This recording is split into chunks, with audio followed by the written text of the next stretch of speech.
സുഖകരമായ ഉറക്കത്തിന് തൂവൽ സ്പർശമേകുന്ന മാട്രസുകളുമായി ഹാവൻസ് മാട്രസിന്റെ പുതിയ ബ്രാഞ്ച് മേപ്പാടം സെന്ററിൽ പ്രവർത്തനം ആരംഭിച്ചു. ചിറങ്കോണം കുര്യൻസ് ആർക്കേഡിൽ പ്രവർത്തിക്കുന്ന ഹാവൻസ് മാട്രസിന്റെ പുതിയ ബ്രാഞ്ചാണ് ജനങ്ങളുടെ സ്വീകാര്യത കൊണ്ട് വീണ്ടും ചേലക്കരയുടെ ഹൃദയഭാഗത്ത് ആരംഭിച്ചിരിക്കും. കുറഞ്ഞ വിലയിൽ കസ്റ്റമൈസ്ഡ് മാട്രസുകൾ ഏവർക്കും സ്വന്തമാക്കാം.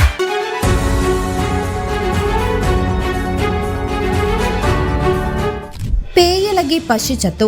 പാൽ കുടിച്ചവർ വാക്സിൻ കുത്തിവയ്പ് എടുക്കണമെന്ന ആരോഗ്യവകുപ്പ്. എരുമപ്പെട്ടി പതിയാരം നീർത്താട്ടിൽ ചന്ദ്രന്റെ വീട്ടിൽ വളർത്തുന്ന പശുവാണ് പേയിളകി ചത്തത്. ദിവസങ്ങൾക്ക് മുൻപ് പേപ്പിടിച്ച തെരുവുനായ നാട്ടുകാരെയും വളർത്തുമൃഗങ്ങളെയും കടിച്ചു പരിക്കേൽപ്പിച്ചിരുന്നു. ഈ പശുവിനും അന്ന് കടിയേറ്റിട്ടുണ്ടാകുമെന്നാണ് പ്രാഥമിക നിഗമനം. പേപ്പിടിച്ച ലക്ഷണങ്ങളുള്ള പശു ആളുകളെ ആക്രമിക്കാൻ ശ്രമിക്കുകയും തലയടിച്ച് ചോര വാർന്ന് ചാവുകയുമായിരുന്നു. പശുവിന്റെ പാൽ വാങ്ങുന്ന കുടുംബങ്ങളുടെ പട്ടിക ആരോഗ്യവകുപ്പ് തയ്യാറാക്കിയിട്ടുണ്ട്. തിളപ്പിക്കാതെ പാൽ കുടിച്ചിട്ടുണ്ടെങ്കിൽ അവർ നിർബന്ധമായും വാക്സിനേഷൻ എടുക്കണമെന്ന് ആരോഗ്യവകുപ്പ് അറിയിച്ചു. News desk CC.